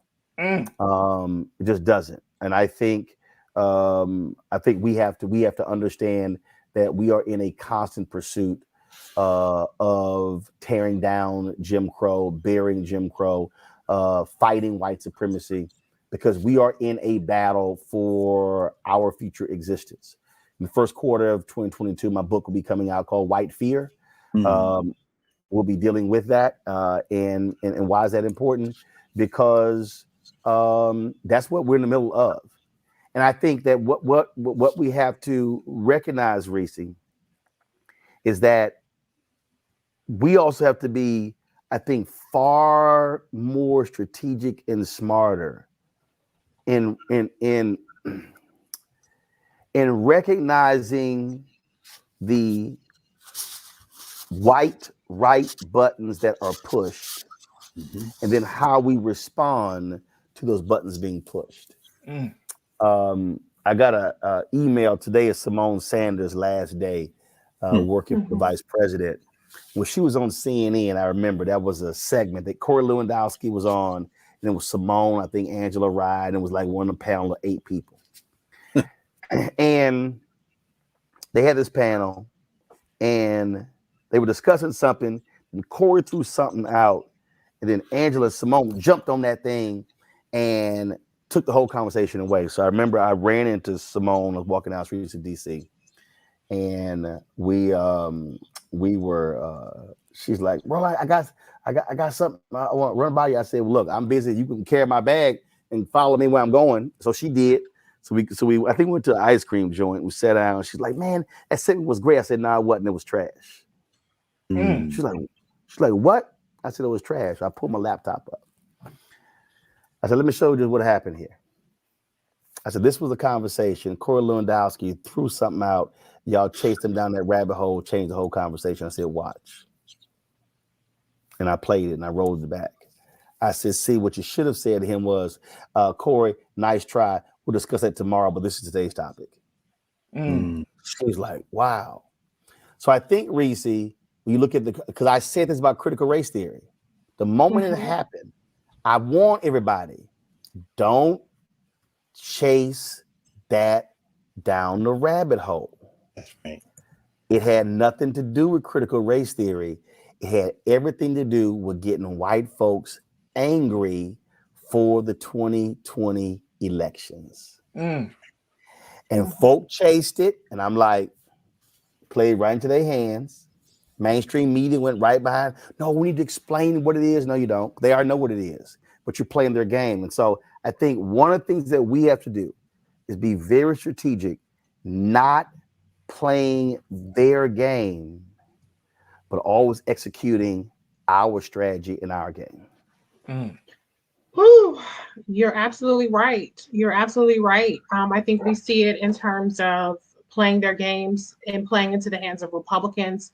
They are really experts at messaging about setting the narrative and then putting everybody else in the position of basically battling on their terms. But we also see this happen even within our own Black community. And, I find, being a person who's constantly pushing back on disinformation, that I'm constantly having to fight on, I have to constantly push back on the same, I will say not even 5, a handful of the same narratives that, really permeate the entire discussion. And that's the terms of the discussion. And so I think we have to expand what our lens is focused on. I said it earlier, and I just can't emphasize that enough. We have to really expand what we're really looking at. If I hear for 2022, we ain't got the George Floyd bill, we ain't got the voting rights bill, and disregarding everything else, I'm going to lose my shit, because yes, we don't have those things. But meanwhile, we're taking our eye off the ball on so many other things. I didn't hear a lot of people, push back on this whole, speaking of white is right, attitude that we have even within the Democratic Party in terms of selecting candidates. We have a lot of very qualified Black candidates. You've had them on your show, Roland, who are running statewide offices, whether it be for governor or for Senate. And, even at times, Black people, we're guilty of perpetuating the, well, they're not going to let a Black person win kind of attitude, and undercutting the Black candidates until they start to show some polling that shows them in the lead.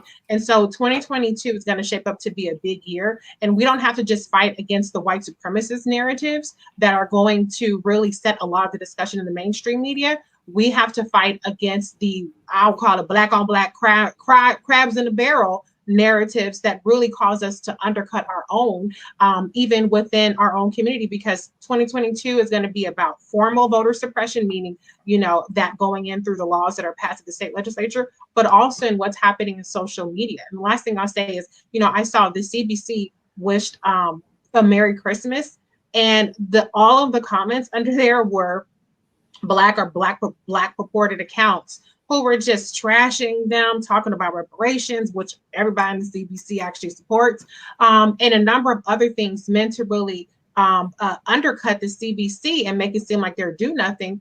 I've never seen that kind of engagement under Mitch McConnell, under any kind of House or RNC accounts. And so we're fighting our battles as Black engaged voters and Black engaged people on multiple fronts. And so I just really want us to be aware of all of those things, because it's very easy for us to sit around here and talk about, how the white supremacist narratives and all the other kind of stuff, but we're really, really ignoring the detrimental narratives that we are seeing in our own conversations that aren't really being brought to the forefront or challenged. Brother Roland, can I add to that? Yep. Yeah, just real quick. I mean, I think that Risa, you're on to something, and I want to add to what you, Brother Roland, what you and Dr. Carr were talking about when you were saying about rhetorical flourishes. I mean, if you've been in the work of movement building, if you've been in the any Black space, we love rhetorical flourishes. We love people to sound good, and I've had my fill of rhetorical flourishes. But I think when you asked a very quick pivotal question, Brother Roland, you said why are we still in that space in 2021? It's simply because, and this is the only thing I can glean from it, is because when you are sitting there listening to a lot of people who are talking Black, who are talking this and talking that, there's no responsibility. There's no commitment to that. There's no sacrifice that is required to take those rhetorical flourishes and making them real. And so that's one of the big reasons why we love to stay in that space, because we could talk about the great ones that came before us, the contemporaries that are among us. But when you're talking about who in the generation right now, who of us are going to be the next torchbearers, who of us are going to be the next, cadre of freedom fighters, that number gets so small. You and I know it. The number gets so small, it's almost not seen. So the rhetorical flourishes is like a blanket. It's like a security blanket. It's easy for us to hold on to, because when you go outside and you actually got to put some work in, that's a whole different level of love and commitment. The other thing is something that you speak about all the time, and I think this is why we got to go into 22 into a different mindset. the fact is, you've been asking for these companies to support this platform, to support our shows, everything. The fact is, there is a science to demanding. And we don't understand the science of demand. The great, most honorable Elijah Muhammad, he put it on the back page of that world-class famous newspaper, The Final Call. He said, what we believe and what we want. In that, he talked about having the United States to carve out a few states so we can get some land of our own and we can start our own thing, right? But there was a science to that demand, because in as much as he was asking for the United States government to do that, he was talking to Black people about doing for self. And some people say, well, why would he ask for something from this government when he knows that they may not give it to him? Because he wanted the world to see the hypocrisy of what they claim, the hypocrisy of the fact that you have companies in corporate America say, yeah, we were Black people. Well, look at all of the companies that have pledged to support racial justice programming and social justice acts after George Floyd. All of those companies, Walmart, Target, all of those companies. And then hardly any companies really put up any real money on the table. No money. You didn't see a big influx of money coming into Black media. You didn't see a big influx of money coming into social justice organizations. So what are we saying? There is a science. You got to show people that, look, these are hypocrites. You got to show Black people they don't really have your best interests at heart. We put the demand on them. Now, why do you keep believing and hoping and wishing upon a star that they're going to change their ways? So we got to understand that there's a science to that demand. So I just wanted to throw those 2 points out there because we're going into 22 and we got to reassess our strategy on our relationship with each other, our relationship with the United States government, and of course, on our role in this time, because I'm with you, bro, Roland. We don't have a lot of time. We don't have the liberty to say we're going to take some time off. Man, please, the battle is far from won. We heard that from Reverend Barber. I'm just ready to keep the movement moving. That's the place I'm at. I think the point that the project makes there, Greg, is an excellent one. It's interesting. There were some people I sat down with Minister Farrakhan for preceding the 10th anniversary of the Million Man March. And we talked about failures coming out of the Million Man March. And one of the things that he said was there were a lot of people who were critical of the Million Man March who did not stand with us to create a plan of action after the Million Man March. And I challenged Minister Farrakhan, okay, what's going to be the plan after the 10th? When he came on my TV One show preceding the 20th anniversary, we had that very same conversation. And there are people who were, well, why did you challenge the brother minister like that? I said, well, first of all, it was a conversation. I said, Mr. Farrakhan wasn't expecting to sit down with me and to have a love session. I said, because he knows not exactly how I operate, which he has actually expressed to me personally offline in terms of challenging. What Faraja just laid out there is, I would dare say, and I would say this, the one thing I think many people, not just Black people, most people are afraid of is accountability. You're absolutely right. Oh, it's easy to sit there and listen to a speech. It's easy to sit there and listen to a sermon. I love it when people say, oh man, that preacher, man, he was preaching. And then you go, what was the scripture? What they really were referring to was the hoop. Of course. They were referring to the hoop, which is the emotional part. But if you can't tell me what the scripture was, in fact, my wife will tell you, if we're sitting in church, she can tell you whether or not the preacher is having an impact on me, judging based upon my notes. See, I take copious notes. If she looks over and all she sees is the date, the name of the church, the preacher's name, the title of the sermon, and the scripture, and she don't see nothing below that, that means he or she ain't saying nothing that's resonating with me. And there are a lot of preachers who know they ain't preaching or saying nothing. So what they'll do, Greg, is they will immediately go to the cross. See, some of y'all gonna get that. So what happens is they'll go to the cross because when you go to the cross, it automatically elicits a response from the people. So the sermon is awful. And then they'll say, on Friday, all of a sudden folks stand up, start shouting. And then they go on Sunday morning. Yes, sir. And this is me sitting there. And I'll turn to my wife. There's a certain preacher, I ain't gonna name the church, but he's an associate pastor. I'd be like, he about to go to the cross. He about to go to the cross. Yes, sir. So, I need y'all, everybody who's watching and listening, to understand that there are people who are on TV, on radio, on podcasts, who they go to the cross. They ain't said nothing else. They not talking about what's the plan of action to come Monday. All they focused on is that event. Every time somebody has a march, I go, y'all done data collection? What's the plan after the march? See, that's really, I think, where we have to be. You know, this year, I knew we were going to be launching Black Star Network. I knew that 3 years ago. There was always a plan of action that was involved. It was always a building to that. And then when the haters were sitting here running their mouths, I was like, yeah, whatever. When they were doing videos saying, oh, he doing this, whatever, because I don't work for them. I work for the people. And so I really believe where we have to be in 2022, Greg, is we have to be willing to show the hand to the haters, to tell them to move on to their own divine good.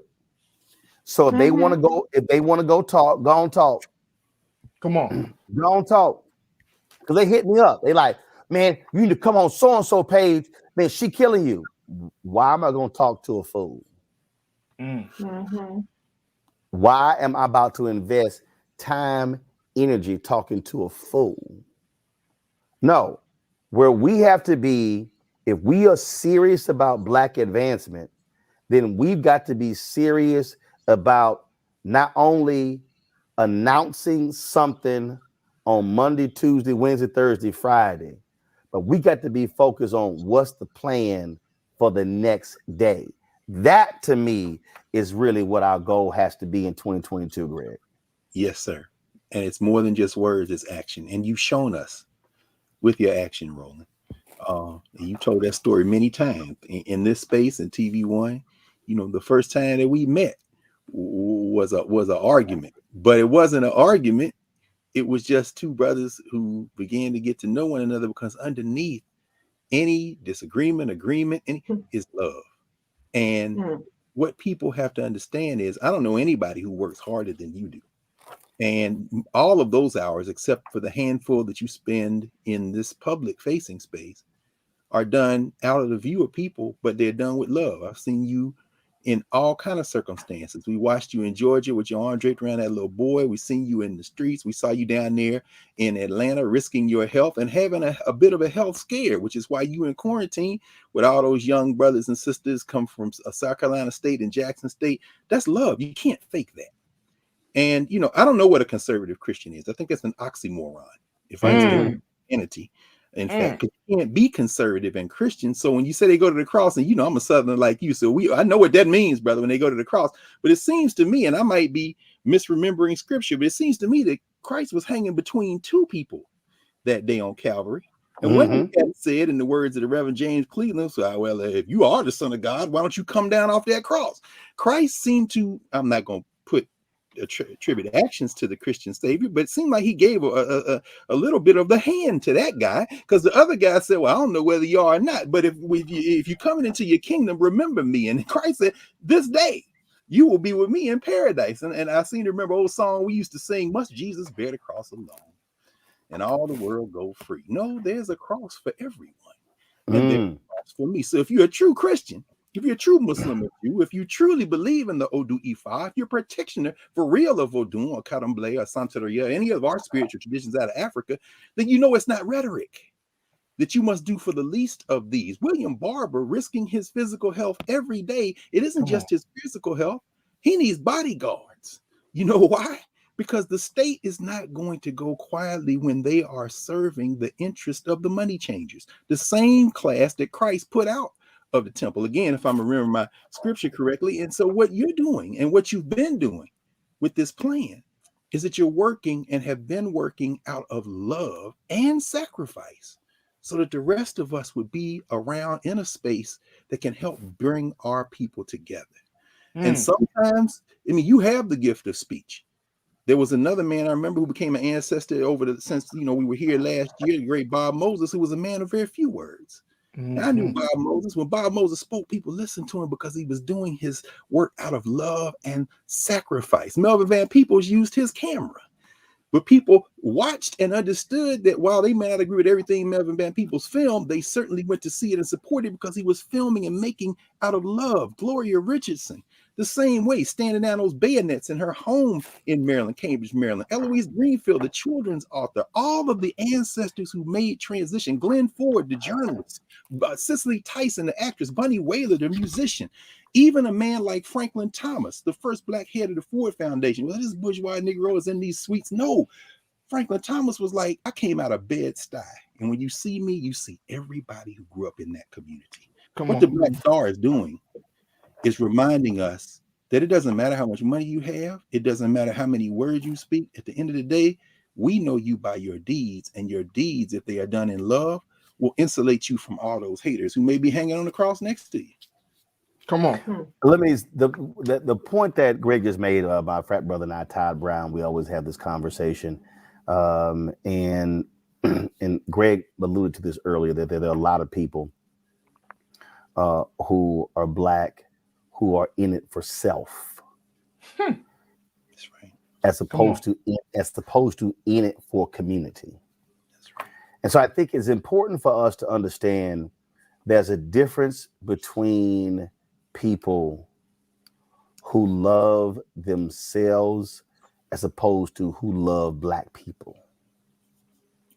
When we were in Ghana in 2019 for the year of return, there were so-called black people who were critical of us talking about the 400th. They were critical of us talking about the tourism and how much Ghana was making as a result.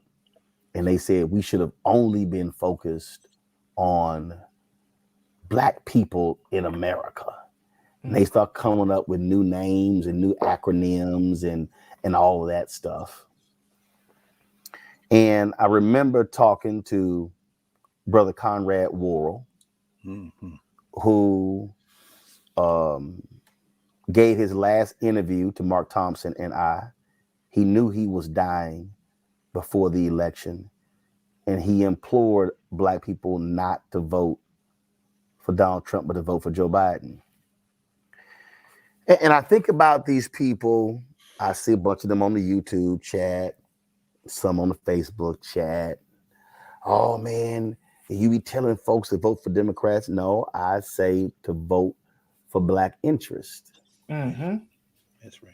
Whole bunch of y'all, whole bunch of folk out there. I see y'all be hollering about reparations. Not one Republican supports reparations. So you only gonna get it through one party. So you telling me not to have a conversation about Democrats, but you support reparations, but it ain't gonna happen from any Republican. Yeah, some of y'all might want to think about that one. The question is, who loves your people? That's right. There were people who they oh my God, you're putting that foul-mouthed woman Reese on your show? Well, as soon as you said foul mouth, I knew you was talking about me. That's terrible.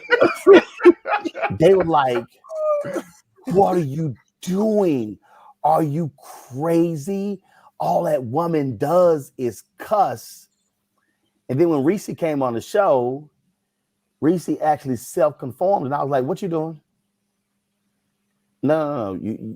You were invited to do you, not somebody else. Mm-hmm. Y'all, that was about how do you expand the voices. Tiffany Cross just celebrated her 1-year anniversary on MSNBC. That's right.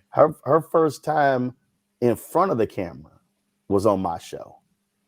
Roland, this is my 2nd year anniversary on your show today. Yeah, no. Yeah, I know what I'm saying, but it's community. Yeah. See, I need people to understand you can love yourself and you get rich, you get famous, and it's all about your family. But do you? So when I see Reese doing Clay Kane's show on Sirius XM, I'm not mad. I love it. Yes, sir. Because that was the whole point. Come on. That was the point. When I see Tiffany invite me to her show, that was the point. It's called Love of Black People. Come on.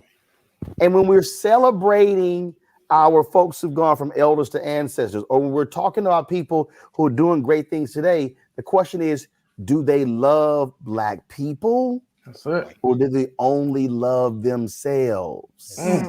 That's exactly right. That's really the measurement. There it is. And so the challenge I give to all of you who are watching and listening in 2022 is, what are you going to do to spread the love of Black people? How do we all eat? I've told Byron Allen this. Byron, can't one Black-owned media company eat it all? Essence can't. Black Enterprise can't. Urban One, TV One, Radio One can't. But how about all of us eat? Come on. See, Preach. I want Byron, Black Enterprise, Urban One, Blavity, Essence, Black Star Network. I want everybody to eat. Come on. It's $322 billion. Come on, man. Spent every year on advertising in America. Disney can't eat all of it. CBS, Viacom can't eat all of it. But see, when all of us can eat, then we grow. So when we see more Black businesses building capacity, we are able to hire more people. My producer Carol just sent me 4 resumes of folk for jobs. Y'all, that's 4 more than we had at this time last year. Come on, man. That's how we have to be thinking. And so if you're one of these trolls, and that is your commitment to life, if you're one of these trolls and what you are providing to Black people is to be a troll on the YouTube channel. Come on. It's to be a troll when you make your own videos.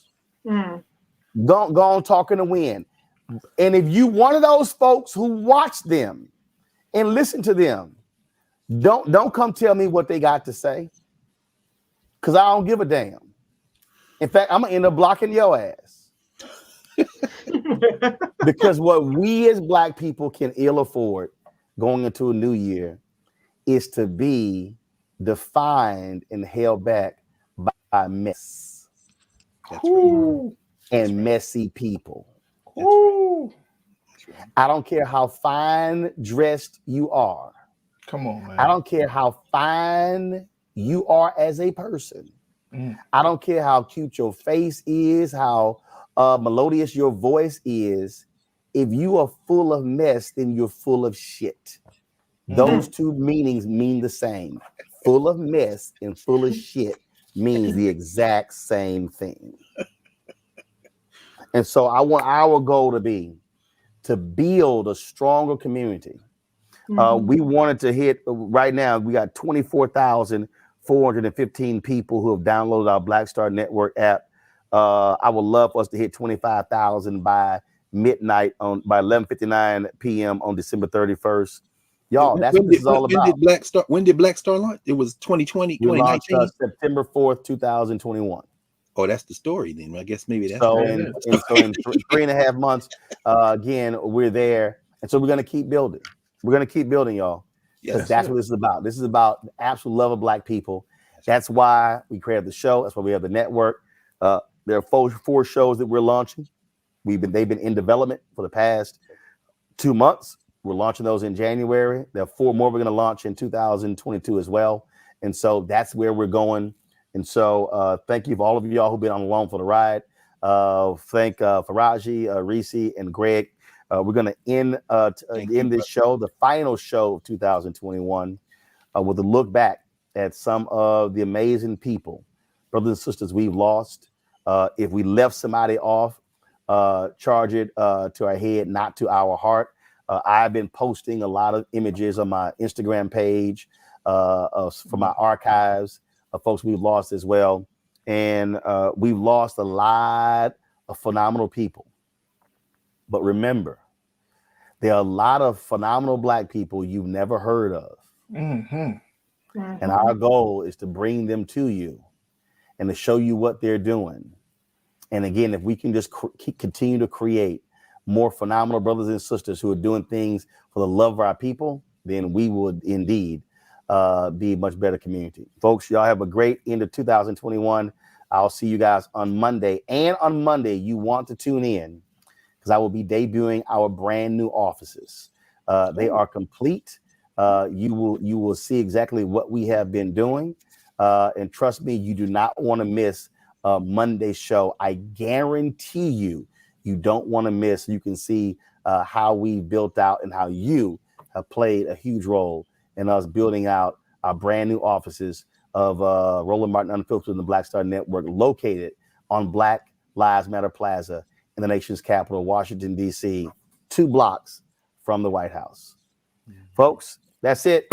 Here's our in memoriam. I'll see you guys on Monday. Holla!